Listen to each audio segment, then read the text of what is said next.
Buenos días a todos. Quisiera empezar expresando en nombre de todos nosotros, de todos los feligreses de esta parroquia, nuestra felicitación cordial al nuevo señor arzobispo de Valencia, el cardenal don Antonio Cañizares Llovera, que como saben ustedes ayer fue nombrado por el Santo Padre el Papa Francisco como nuevo arzobispo de Valencia. Y le pedimos al Señor, a la Virgen María, a nuestros patrones, a Santa Inés y a San Bartolomé, que le ayuden en su ministerio episcopal para que sea fructífero en bien de todos los diocesanos. Señor alcalde, miembros de la corporación municipal, señor don Javier Hidalgo, arquitecto y promotor de esta segunda jornada de patrimonio, reverendo doctor don Antonio Benlloch y sacerdotes que también nos acompañan, señores ponentes y feligreses de esta colegiata, vecinos de Andilla, señoras y señores. Comenzamos con este acto la segunda jornada de patrimonio de Andilla, titulada Arqueología, Arte y Arquitectura, que con tanto cariño organiza el Ayuntamiento de Andilla, junto con esta parroquia colegiata de la Asunción de Nuestra Señora.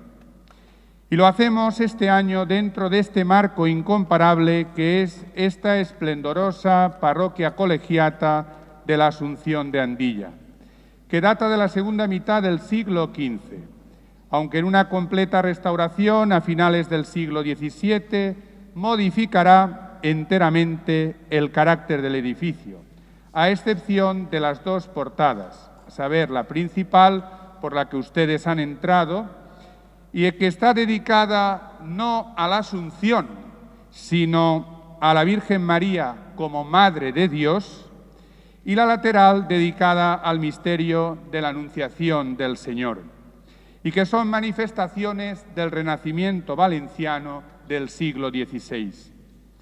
La iglesia es de nave única de 5 tramos a la que se abren capillas laterales, 5 en el lado izquierdo y 3 en el lado derecho, que corresponden a la capilla del Sagrario, al altar del patrón del pueblo San Bartolomé y al altar de la Virgen de los Desamparados. Respecto del retablo del altar mayor de gran interés artístico, cabe citar que el Justicia y los jurados de Andilla contrataron en 1576 la obra del retablo al escultor Joseph González. Una vez fallecido este, terminará el retablo Francisco de Ayala en el año 1584. La pintura y el dorado del retablo fueron realizadas por el pintor Sebastián Zaidía.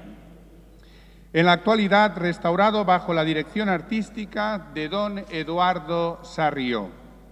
Solo se conservan 4 fragmentos que ustedes pueden contemplar en el altar mayor, que son los relieves de la Anunciación, el nacimiento, la adoración de los pastores y la resurrección. Celebrar, esta segunda jornada de patrimonio, partiendo con la ponencia inaugural del reverendo doctor don Antonio Benlloch y seguida con la reflexión de los arqueólogos Rafael Martínez y Pere Guillem, en la que, escarbando en las entrañas de la tierra, sacarán a la luz cómo vivían aquellas primitivas gentes, o quizá el por qué se instalaron ya en estas tierras. El resto de las ponencias se acercarán a momentos de la historia de Andilla, así como de la importancia de nuestra parroquia colegiata de la Asunción de Andilla y su influencia para la construcción y decoración artística de otras parroquias dentro de la diócesis de Segorbe. Antes de concluir mis palabras, quisiera agradecer la presencia y la valiosa aportación de don Javier Hidalgo, arquitecto municipal, de Maite Esteban de la Oficina de Turismo de nuestro Ayuntamiento y de Chelo Alonso, concejala de Cultura, encargados junto conmigo del comité organizador. el que hayan querido realizar esta segunda jornada aquí, en este marco incomparable de arte y arquitectura que es esta parroquia colegiata de la Asunción de Nuestra Señora de Andilla. Doy gracias a todos los ponentes por su aportación a esta segunda jornada de Patrimonio de Andilla. Gracias a todos ustedes, los que han acudido expresamente a participar en esta segunda jornada de Patrimonio, a mis feligreses de la colegiata y a todos los vecinos de Andilla. Y finalmente no quiero terminar sin dar las gracias de una forma muy especial a la Junta Directiva y miembros de la Colonia Andillana, que estáis celebrando el 60 aniversario de vuestra fundación y que entre los muchos actos organizados durante este año para conmemorar esta efemérides, habéis preparado esta edición especial de la luz de las imágenes de nuestra parroquia colegiata para Andilla y toda su comarca, con tanto esfuerzo, sacrificio y cariño, y que ustedes al final pues podrán contemplar. Y de manera especial a Josep y a Fina, también por toda la aportación y todo el esfuerzo que han hecho montando junto conmigo pues esta exposición, para disfrute de las gentes de Andilla, de toda su comarca y de todos los que nos visiten. Muchas gracias a todos y que Dios les bendiga.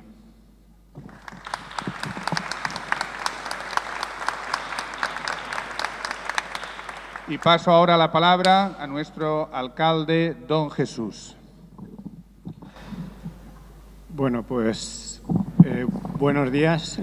Muchas gracias a todos por la asistencia. Voy a ser breve porque querréis escuchar a los ponentes. Además, Miguel Ángel lo ha hecho muy bien y no se ha dejado nada. Todos los agradecimientos ya están hechos. Como siempre, tan atento. Muchas gracias, Miguel Ángel. Y muchas gracias a la Iglesia por cedernos este entorno, como has dicho, incomparable. Y desde el Ayuntamiento simplemente pues reconocer el trabajo, el esfuerzo de todos. Esta etapa que empezamos hace ya 3 años y que debe continuar. Tuvimos hace 2 años, no queremos lavarnos las heridas, pero tuvimos un incendio tremendo. Pero como he dicho desde entonces siempre, al final son oportunidades. De ese incendio también esta jornada viene como consecuencia de él. A raíz de ahí pues se vio los vestigios íberos, que luego también nos comentaron los arqueólogos, y en los que ahora estamos trabajando. Entonces, no hay nada como seguir mirando hacia adelante, aunque sea un tópico, y no hay nada como, aprovechando la historia que tenemos en Andilla, de verdad que es increíble y que tenemos que descubrir y dar a conocer, y cómo no, en cierta manera, presumir de ella, gracias a este elenco de técnicos que escucharéis, que están haciendo un trabajo muy bueno por descubrir nuestro patrimonio primero hacia nosotros y luego lo tenemos que dar a conocer hacia el exterior. Porque Andilla no es un invento de hace poco tiempo. O sea, hace muchos siglos, ya lo veremos, que ya hubo asentamientos humanos aquí.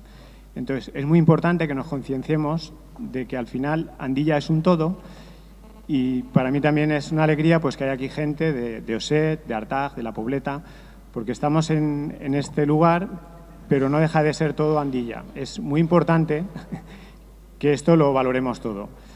Que lo valoremos todo y que seamos capaces de dentro de darnos cuenta de lo que nuestros vecinos de fuera ven y con tanta envidia nos miran. Entonces, quiero aprovechar esta jornada, una vez más, para tratar de que nos quede el mensaje de que Andilla al final somos todos y tenemos un patrimonio increíble y simplemente al Ayuntamiento que lo conozcamos un poquito más y que sigamos trabajando para que el año que viene haya una tercera jornada. El año pasado fue un éxito, este año esperemos cuando acabe que podamos celebrarlo también, pero lo más importante es que el año que viene haya una tercera. No voy a extenderme más y lo que querréis es escuchar a los ponentes. Voy a presentar a don Antonio Benlloch y luego ya os dejaremos con Javier. Ahora os haré una presentación de él cuando termine don Antonio y Consuelo Afonso Chelo, que la conocéis, que es la concejala de Cultura, que luego clausurará la jornada. Pues presento a don Antonio Benlloch Poveda. Es el catedrático emérito de la Facultad de Teología de Valencia, doctor de Derecho Canónico y en Derecho Civil, especialidad en Derecho Romano y Derecho Internacional, diplomado en Arqueología Cristiana por el Pontificio Instituto de Arqueología Cristiana de Roma, director del Instituto de Investigación de Ciencias Sociales, actualmente incorporado a la Universidad Católica de Valencia y autor de diversos libros y artículos, entre ellos el comentado al Código de Derecho Canónico. Ya lleva 15 ediciones. Y Manual de Constructores, dedicado por la Universidad Politécnica de Valencia, en coedición con la Facultad de Teología Cartográfica de la Historia de la Iglesia. Es director de varias colecciones y citamos por su relevancia manuales de teología, 22 volúmenes, y las obras completas de San Lorenzo Justiniano, que son 11 tomos. Pues nada, él va a hacer realmente la inauguración de la jornada y ya os dejo con él. Muchas gracias a todos.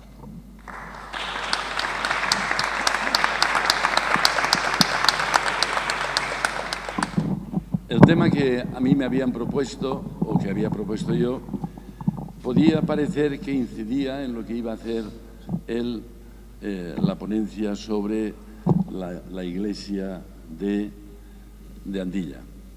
Yo iba un poco más allá.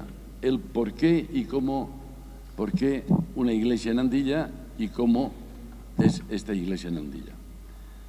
Para eso tenemos que recordar que en la iglesia los tres edificios que siempre hacen los misioneros, pero siguiendo una tradición antigua, era hospital, escuela e iglesia. Y a veces con orden distinto, según la necesidad. Eran los tres edificios que podéis encontrar en todos los lugares donde la iglesia ha evangelizado. Indiscutiblemente la parte social, recordando aquello de San Pablo, quien no quiera trabajar, que no coma, también está presente. Es la dignificación del trabajo y la dignificación del esfuerzo humano. Bien, ¿por qué un templo? Las raíces de la iglesia está en el pueblo de Israel, que allí encontramos ya el sistema de un lugar, y esa es la palabra clave, lugar sagrado. Un lugar donde la comunidad, el grupo, la gente debía dar culto a Dios. El pueblo de Israel, bien saben ustedes que en el desierto, cuando huyen de Egipto, tienen una tienda de campaña. El gran rey David, que quiso, él decía, yo tengo casa de cedro y Dios una tienda de campaña, quiso hacer un templo, Dios, por motivos que después veremos claramente, no quiso que lo hiciese David, y sería Salomón quien hizo el precioso templo, una auténtica maravilla. Así reforzaba ese templo, que era la señal y presencia de un Dios en medio del pueblo, tenía todos los atributos para manifestar esa presencia de Dios. El Arca de la Alianza, recordad, contenía la vara que les liberó de los enemigos, pasando a pie seco el río rojo, el mar rojo, el maná y las tablas o pactos entre Dios, las tablas de la ley o pacto entre Dios y su pueblo. Se hace el templo y el templo desaparece por la invasión romana, invasión egipcia, va desapareciendo distintos templos. El templo de antiguo desaparece, aparece otro templo nuevo, Ezequiel, que es una iglesia no tan grande como esta. Es decir, que la arqueología demuestra que aquello que algunos autores nuestros que usaron todos esos planos para hacer iglesias era una ficción imaginativa, porque aquello la arqueología nos demuestra la importancia de la arqueología, nos demuestra que no se magnifica. Yo personalmente lo he tenido con los leones que me contaban que estaban en la escalera del templo de mi parroquia, que se destruyó como esta iglesia en el mismo tiempo, y yo me hacía unos leones, como me lo decían, hasta que los encontraron. Entonces unos leoncitos bien estaban, era una cosa mona. Pero en la memoria hace una imagen, y la imaginación, que ahora vosotros le llamáis un nuevo nombre, la hace más hermosa. Pues bien, aquel templo de Ezequiel después fue edificado. Pero fijaos, yo estoy hablando de un contacto entre Dios y los hombres a través de un lugar y un sitio en que, un lugar, un sitio donde podía estar los creyentes. Esto entra en colisión con la entrada del cristianismo. Los cristianos seguidores de Cristo deben continuar yendo al templo o tienen que seguir solamente las doctrinas de Cristo. Ahí hay una pequeña historia que se ve cómo los apóstoles siguen visitando el templo de Jerusalén, pero aquel templo Tito lo destruye y desaparece. La iglesia es perseguida y aparece, ¿qué aparece en la iglesia? Fijaos, aparece las casas particulares. La gente se reúne en casas particulares para hacer la reunión y hacer el memorial de Cristo. Repetir los hechos y dichos de Cristo y hacer presente en nuestro mundo esa acción que fue presente en un momento histórico. Es la casa. La casa también, la arqueología nos ha demostrado que la casa era de una persona particular y así tenemos unos santos que en la Edad Media hicieron a los dueños de la casa, que no por eso tuvieron que ser santos, porque si Sabina era una iglesia, ¿cómo no debía ser Santa Sabina? Y bien, nos ha demostrado que eran casas particulares con patios donde se reunían. Cuando viene la libertad de cultos por Constantino, allí descubrimos dos cosas. Primero, que no solamente había casas, sino que había propiedades de la Iglesia destinadas al culto, porque allí mismo dice que debe devolverse todo aquello que se había expropiado. Yo lo tengo en un libro que se editó Aranzadi, hablando de esa situación de la Iglesia en tiempo de persecución o en tiempo de las persecuciones, que no era una persecución constante. Entonces, lo que nos llama la atención es que surgen templos. Y ahí ya viene la pregunta clave. ¿Por qué surgen templos? Porque iglesias, ya la antigua comunidad no quería llamar templo porque el templo sonaba pagano. Y además el templo pagano es un templo pequeño, es un templo para Dios, mientras que el lugar sagrado para los cristianos era el lugar de reunión, en griego eclesia, y por eso llamaban iglesias y no templos. Cuando ya la presión pagana o la ideología pagana ya no era imperante, el templo se apropió, también fue una palabra para decir el lugar de reunión de los creyentes en Dios. Pero en el principio fue eclesia, es convocatoria. Bien, eso nos hace pensar por qué una comunidad quiere hacer un templo. Y ya entramos directamente a ver cómo es ese templo y por qué ese templo. Vemos esto, aquí hay un templo, me dicen que 10 minutos, está bien. Este templo está así, si os dais cuenta, no hay arcos para pasar por los pasillos, se va directamente de aquí a allá. ¿Esto qué quiere decir? Pues bien, los primeros cristianos, ¿qué edificio romano para una cantidad de gente acogen? La basílica. La basílica era el mercado o el lugar donde se hacían los juicios. Era Basileus, era rey, era donde se hacía. Allí había un sitio, de ahí se hablaba, en muchos pueblos están todos, se discute y discuten si había fachada o no en las basílicas, si había fachada o no, posiblemente no había, era un espacio abierto, y como las basílicas romanas, basílicas, cuando llamamos romanas, históricas, hacen la basílica, porque aquí cabe mucha gente, pero ¿por qué no hacen el teatro? Por ejemplo, había dos teatros en Grecia, el teatro dramático y el cómico.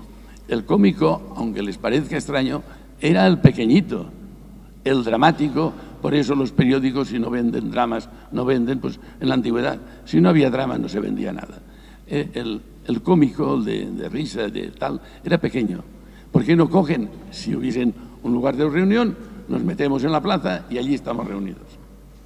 Sin embargo, cogen la basílica. ¿Por qué no cogen el teatro para más grande? No, ni el anfiteatro, que allí cabía, el de Roma era inmenso. Ustedes han visto la película Ben-Hur, se ha hecho en el espacio geográfico del anfiteatro. Ya veíais Ben-Hur con una cuadriga dando vueltas por allí, aquella era enorme. No, porque es una iglesia convocada para celebrar y escuchar la palabra. Para celebrar un misterio, escuchar la palabra. Es la basílica el lugar idóneo que ellos ven. También nosotros a veces nos olvidamos, porque ya lo hemos visto, que el altar viene de alto, está más alto, para que lo vean todos, no hace falta. En los anfiteatros y en el teatro estaba más hundido y lo veían todos, no. El altar representa, simboliza y hace actual la muerte de Cristo, que fue muerto en lo alto. Y por eso los altares están en lo alto, en un lugar alto. ¿Sobre qué? Sobre la piedra, esa piedra sobre los testigos que nos han dicho que esto es verdad. Por eso los altares primitivos se edificaban sobre la tumba de los mártires, que como sabéis, mártir en griego significa testigo. Aquellos que testificaron con su sangre que lo que ellos decían era verdad. Dejamos esto aparte y entramos ya directamente a preguntarnos. ¿Esto es una pura ficción que estemos aquí y ahí está el altar? Les hago caer en la cuenta en edificios modernos. ¿Por qué los parlamentos son semicirculares? Porque tiene esa forma semicircular. Y no tiene una sala, una mesa redonda. ¿Y por qué el Parlamento inglés es, al igual que el romano antiguo, es otra figura? Una figura geométrica. ¿Qué otra figura geométrica? La figura geométrica del rectángulo es que hay un grupo y aquí hay otro. Hay oposición. Hay dos grupos. Hay oposición. Y para gobernar se deben entender. La frase pasarse el enemigo viene de tiempo romano. Los que estaban aquí tenían que aprobar la proposición esta, debían pasarse al enemigo. Pasarse de pasear. Es decir, es un parlamento de confrontación. Hay dos formas de ser, tenemos que buscar. No es una cosa extraña. Roma, durante 5 siglos, estuvo regida por tu viri, por dos hombres. De tal forma que si estaban en guerra, para entender qué significaba esto, estaban en guerra y venía la paz y tenían que hacer paz, tenían que estar de acuerdo los dos. Mientras había guerra, si los dos no se ponían de acuerdo, no había paz. Al revés, si había paz y había que declarar guerra, los dos se tenían que poner de acuerdo para que hubiese guerra. Esto lo encontramos en el Parlamento inglés, que es de confrontación, y en el Parlamento romano, que era de confrontación. Nosotros, ¿qué queremos hacer? De consenso, todos dirigidos a un centro. Es decir, que la arquitectura ha querido hacer algo que ayude a entender qué es la finalidad de ese Parlamento. El Parlamento viene de hablar, y entonces se ponen las gentes de acuerdo. Churchill, si no recuerdo mal, decía, nosotros hacemos los edificios y después los edificios nos hacen a nosotros. Porque claro, si metemos una mesa aquí, quiere decir que los que estamos aquí somos los que tenemos que hablar. Los que estáis ahí tenéis que escuchar. Si hacemos una mesa redonda, quiere decir que todos tenemos la misma voz, la misma posibilidad, ya es otro aspecto. Pues bien, la Iglesia aceptó ese aspecto para decir que se estaba haciendo una cosa de una comunidad, pero el que preside es el que ha muerto y resucitado, que es su fe, la cruz de Cristo. Esa era la forma.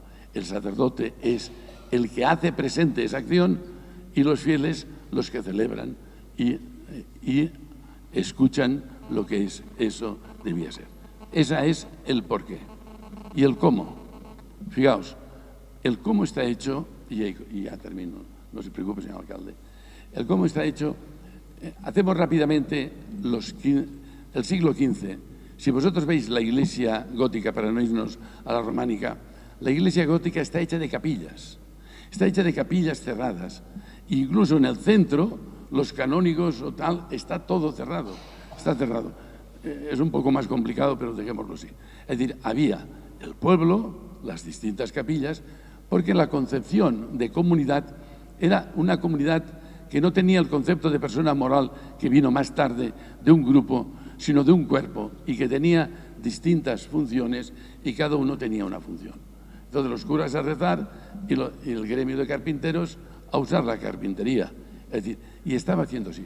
No porque el edificio no pudiese ser diáfano, porque todos los arcos, los arbotantes, le quitaban la pared y la pared podía desaparecer, podía ser todo diáfana.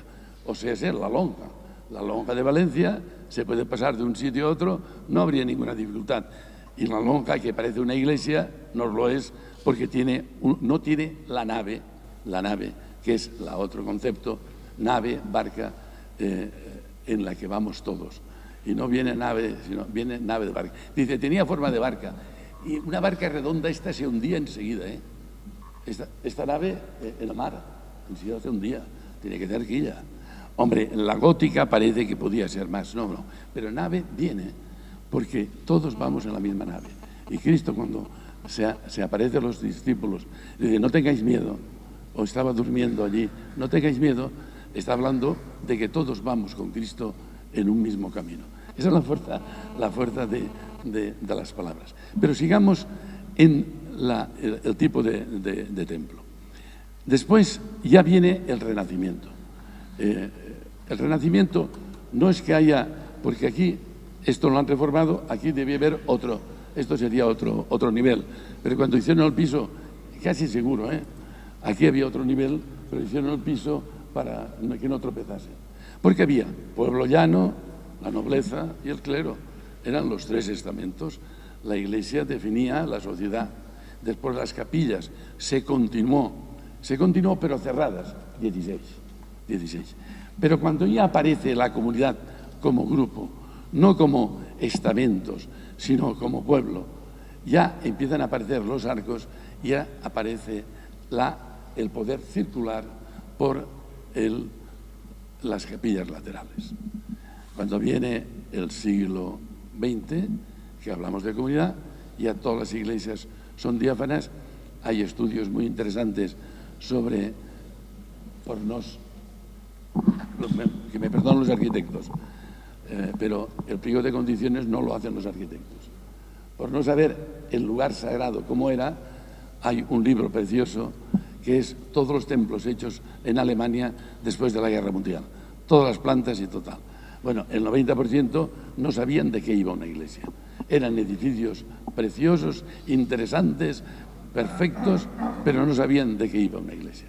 Hicieron escenarios, discotecas y tal, salas de conferencias, pero no, porque no olvidéis, el que preside es la cruz, nadie más.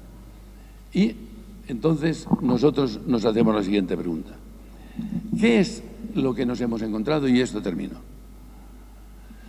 Si queréis lo leo y así lo hago y termino rápido. Cuando nos adentramos en la historia de un monumento, nunca debemos olvidar que hay signos que han quedado fosilizados, inactivos, pero no así en las iglesias católicas.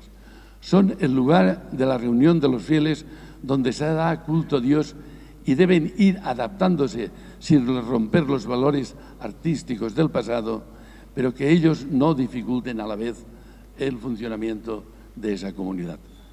Muchas veces una parte museística de lo que fue el pasado puede permitir hacer las reformas pertinentes para adaptarla a los tiempos presentes. La Iglesia no son un museo, son la expresión viva de una comunidad que quiere ese lugar para dar culto a Dios y que acoja sus asambleas. Ver una iglesia como simple museo es quitarle su identidad, que el creyente exprese con lo mejor de su forma de ser su vivencia de la divinidad. No quita que vaya transformando en la medida de sus necesidades y del culto. Esta tensión entre historia y arte, por decirlo rápidamente, y vida de cada día se debe intentar ir superando de generación tras generación. Y si vemos en esta iglesia, podemos comprender que las diversas sensibilidades que se han vivido en esta comunidad están presentes tanto para significarlo más como para destruirlo o deteriorarlo. El camino que se emprende en estos momentos es la pretensión de que, sin perder nada de la historia, siga siendo un referente para la comunidad cristiana de Andilla. Es de agradecer que una población quiera mantener viva su tradición sin olvidar su proyecto para el mañana. Y por eso agradecemos al señor alcalde esa preocupación de que todo que es parte de la historia de Andilla sea protegida, defendida y cuidada. He dicho.